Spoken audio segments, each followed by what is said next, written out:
Imperialismo. O imperialismo tem relação direta com a Revolução Industrial, mais exatamente a segunda fase da Revolução Industrial. Nós vimos esse assunto no início do ano, mas vamos fazer uma revisão rápida.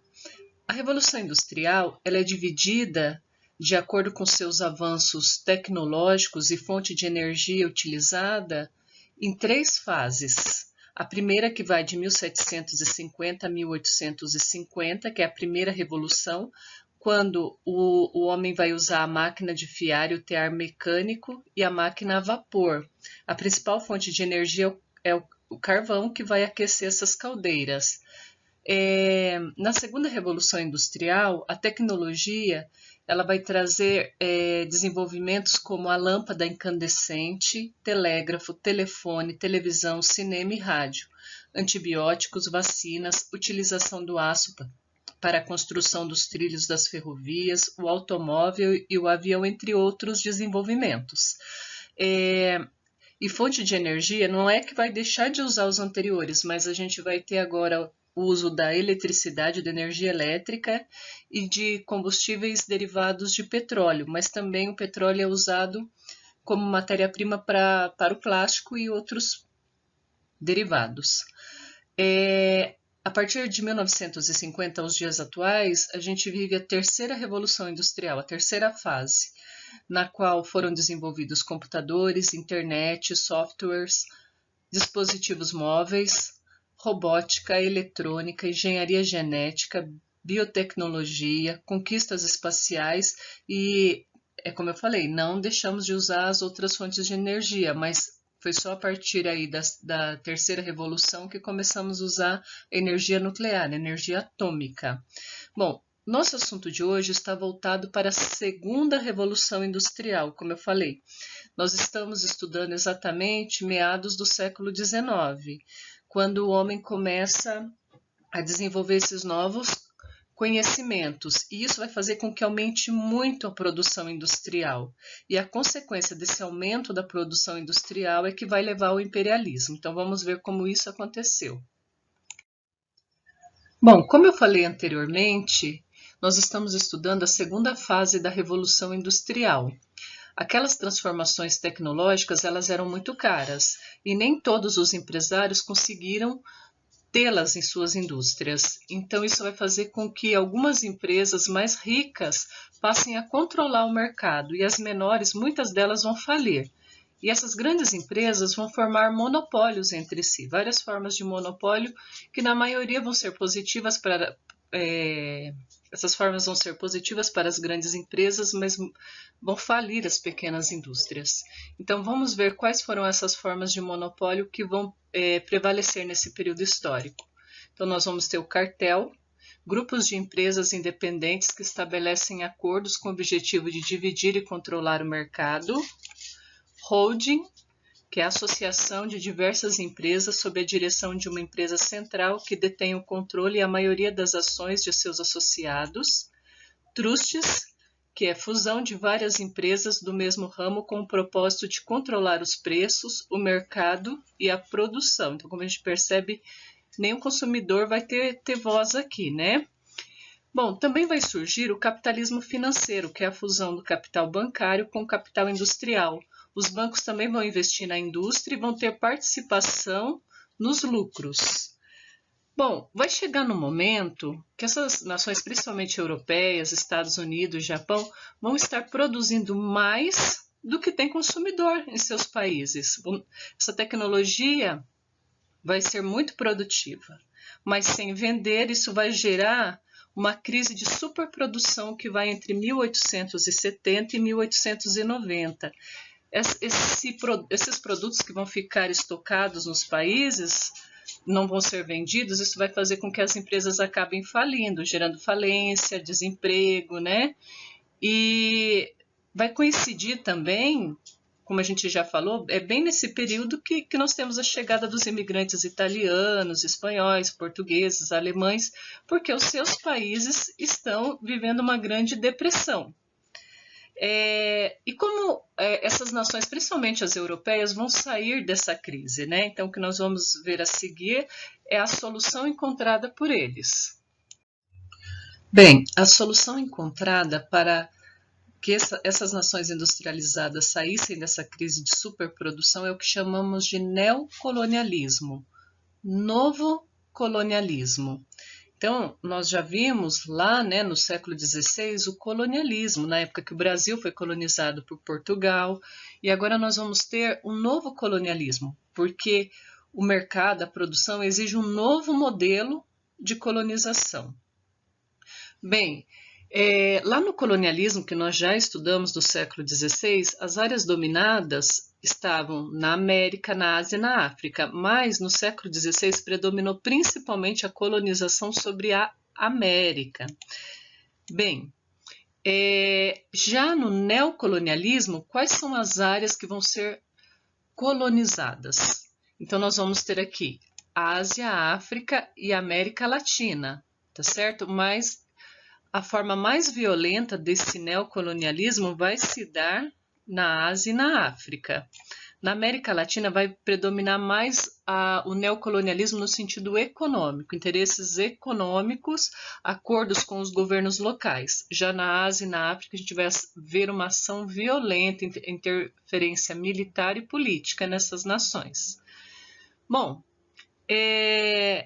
quais as nações que dominam, né? Então, lá no colonialismo, era a burguesia comercial dos países europeus, principalmente de Portugal e Espanha. Eram as principais nações colonialistas do século XVI. Já o neocolonialismo, né, que se deu a partir do século XIX para atender essa segunda fase da Revolução Industrial, vai ser a burguesia financeira industrial dos países, principalmente a Inglaterra, vai ser a principal nação imperialista, a França, a Alemanha, que se industrializou tardiamente junto com a Itália e que também vai querer colônias, a Bélgica, Portugal e Espanha continuam no processo, mas assim, a nação mais poderosa do período vai ser a Inglaterra, tá? Seguida de França, Alemanha e Itália, principalmente. Mas nós vamos ter ainda os Estados Unidos entrando em cena, lá na Ásia o Japão, tá?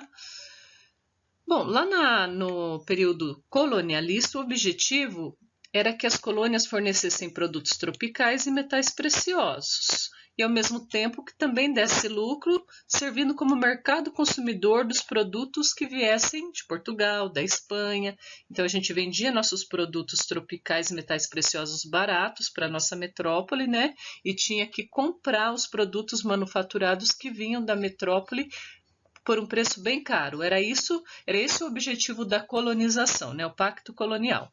Já no período do neocolonialismo, a partir de meados do século XIX, durante a segunda fase da Revolução Industrial, o interesse deles, gente, isso aqui é o principal da aula, né? Por que recolonizar África e Ásia no século XIX?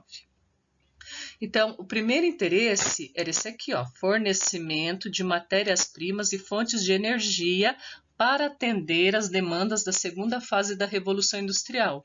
Então, o que se precisava nesse momento? Ferro para a indústria, petróleo, cobre por causa da energia elétrica, o cobre é um condutor, né, da energia elétrica, continuavam usando carvão e nunca os metais preciosos deixaram de ser importantes. Mas quando a gente fala de matéria-prima e fonte de energia, que eles iam buscar lá na África e na Ásia principalmente, era para atender agora a segunda fase da Revolução Industrial, aquilo que estava sendo produzido nessa segunda fase.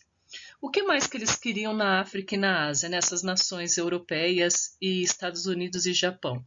Queria também que os africanos e asiáticos se tornassem consumidores, porque a crise que estava ocorrendo não era porque faltava consumidores nos países de origem, então eles queriam transformar a Ásia, a África e a América Latina em mercados consumidores desses produtos das grandes nações. Por isso que eles vão ser contra a escravidão nesse período, vão começar a lutar contra a escravidão. Apesar da África e da Ásia e da América Latina sofrer com o neocolonialismo, essas nações elas querem pagar pouco, mas elas não querem trabalhadores escravizados, porque escravo não tem salário e não vai ser mercado consumidor, né? E o terceiro motivo para o neocolonialismo, né, é a mão de obra barata. Quem que vai tirar a matéria-prima lá da África e da Ásia para eles? Os próprios africanos e asiáticos, que custam bem menos, que não têm direitos trabalhistas em relação ao trabalhador europeu. Então, eles também vão até montar multinacionais nessas áreas porque a mão de obra é bem mais barata do que no país de origem. Isso funciona até os dias atuais, né? Por que tantas multinacionais em nosso país? Porque são bonzinhos com a gente, querem gerar emprego aqui? Não, porque aqui os trabalhadores têm menos direitos que nos países de origem e o nosso salário também é muito inferior. Mas aí vem a desculpinha, né? Qual a desculpa bonitinha para fazer a recolonização, né? O colonialismo do século XVI e o neocolonialismo? Eles não vão falar porque a gente quer explorar até o fim dos seus recursos, né? Em todos os sentidos. A gente quer explorar vocês. Não, eles não vão falar isso. Eles vão dar uma desculpa que pareça mais boazinha. Então, lá no século XVI era a expansão da fé cristã, né? A gente vai levar o cristianismo, né? Isso vai resultar na destruição da cultura de todos os povos aí mundo afora. Já no período do neocolonialismo, olha só a desculpa, né, principalmente dos europeus. O homem branco tem a missão civilizatória de espalhar o progresso técnico-científico pelo mundo. Então, os europeus, os norte-americanos, os japoneses falavam que tinham o direito de ir lá explorar os recursos dessas áreas porque essas áreas eram atrasadas porque não tinha indústria e não tinha tecnologia desenvolvida. Então, eles estavam fazendo era um favor de levar tecnologia. Mas a gente sabe que essa tecnologia nunca foi do acesso de ninguém desses países. Ela não foi levada para melhorar a ciência e a tecnologia nesses países também, não, de forma alguma. Então a intenção realmente era o que está de vermelhinho aí em cima. É isso que eu quero que vocês frisem bem, né? Dos verdadeiros interesses. E para essas nações dominantes colocarem em prática o neocolonialismo, elas vão se utilizar do imperialismo. Então, o que foi o imperialismo? Uma dominação econômica, política e cultural que os governos de algumas nações passaram a exercer sobre outros países a partir do final do século XIX. Lembrando que o imperialismo vem até os dias atuais, mas na maioria das vezes utilizamos outros termos. Ele foi ganhando outras denominações ao longo da história. E para colocar essa política em ação, as nações imperialistas utilizavam de força militar e de ideologia racista para justificar suas ações. Uma dessas ideologias pregava que as populações coloniais deveriam ser civilizadas. Então falava que o africano, o asiático não eram civilizados, porque eram diferentes dos europeus, né? Na verdade, eles tinham uma cultura diferente, não tem nada a ver com não ser civilizado. Então, eles precisariam ser civilizados pelos europeus, pois se encontravam em situações primitivas e de barbárie. Então, a gente tem que focar aqui muito nessa questão de inferiorizar a cultura do outro. Fazia parte do imperialismo e faz parte do imperialismo sempre inferiorizar a cultura de quem eu quero dominar. Porque a intenção toda do neocolonialismo não era explorar financeiramente essas áreas, fazer principalmente com que essas áreas comprassem os produtos europeus, norte-americanos. Bom, tanto a Ásia como a África já tinha o seu modo de produção, já tinha suas técnicas de produção, já tinha todos os produtos que precisavam antes de serem colonizados no século XIX. Então, o imperialismo ele também vai exercer um domínio cultural no sentido de menosprezar a cultura que ali se desenvolve. Desprezando a cultura local, você faz com que a pessoa ela deixe de consumir o seu próprio produto, aquilo que é feito no seu próprio país, com seus recursos, com a sua tecnologia tradicional, para consumir produtos ingleses. Então, eu deixo de utilizar minhas vasilhas que eu fabrico aqui, né, na África, para consumir as vasilhas, a cerâmica inglesa. Então, muitas vezes a gente vê os jovens que têm vergonha de usar um tênis nacional, de uma marca nacional, quer usar o estrangeiro que o jogador de futebol usa isso e aquilo, porque se ele usar um tênis mais barato, fabricado no país, vão rir dele, né? Então, esse jovem foi com certeza captado por essa ideologia, né? Você menospreza a cultura local para você poder vender esse produto internacional. Vamos ver agora o depoimento de um funcionário de uma empresa britânica na África sobre como se dava essa dominação. Aqui vi construir ferrovias. O material se encontrava sobre as pedreiras. Quantos negros havia ali? O negro substituía a máquina, o caminhão, a grua. Empurrados, maltratados pelos capatazes, os negros morriam em massa. Dos 8.000 homens, não restaram mais que 5.000, 4.000, depois 2.000. Era necessário substituir os mortos. Como os nativos resistiam ao recrutamento, passaram as represálias. Povos inteiros foram castigados, dizimados. Então, aqui é para ressaltar essa ação violenta do imperialismo. Na maior parte da África e da Ásia, o governo, inglês mandou exército para que essas indústrias pudessem ser estabelecidas. E mesmo pagando os salários, vocês percebem que a maioria da população não queria trabalhar para os ingleses, queria manter as suas tradições, a sua cultura. Mas onde houve resistência, houve massacre. Tá? Aqui na América Latina, a forma foi menos violenta, foi mais o imperialismo do ponto de vista econômico. Os países imperialistas se aliaram com a nossa elite e estabeleceram acordos comerciais, que com certeza eram melhores para eles do que para nós. Então, por exemplo, aqui a Inglaterra comprava o nosso café, em troca não permitia que a gente tivesse indústria. Emprestava dinheiro para serviços públicos, como iluminação, enfim.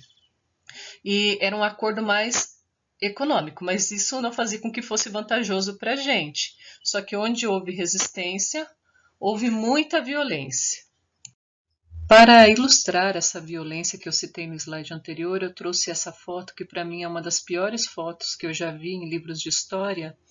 Ela foi tirada no Congo, tá? Durante o período imperialista, fim do século XIX, início do século XX, essa região foi dominada pela Bélgica. Principalmente durante o governo do rei Leopoldo II, houve um massacre da população do Congo belga. Eles levaram mudas de seringueiras que eram nativas aqui do Brasil, plantaram no Congo. E o governo da Bélgica submetia a população local a trabalhar na extração do látex para eles. E eles tinham uma cota diária para recolher. E aqui houve a escravidão, tá? E se esses homens não trouxessem a quantidade no final do dia que eles queriam, eles praticavam castigos corporais, estupros e amputações. O que vocês estão vendo é um pai olhando para as mãos e os pés da sua filha, que foram amputados porque no final do dia ele não conseguiu trazer o total que era exigido. Tá? Essa prática vai continuar por muito tempo. Quando o Leopoldo II deixa o governo, a situação minimiza um pouco, mas até 1960 eles continuaram sendo explorados pela Bélgica. Vamos ver outras imagens.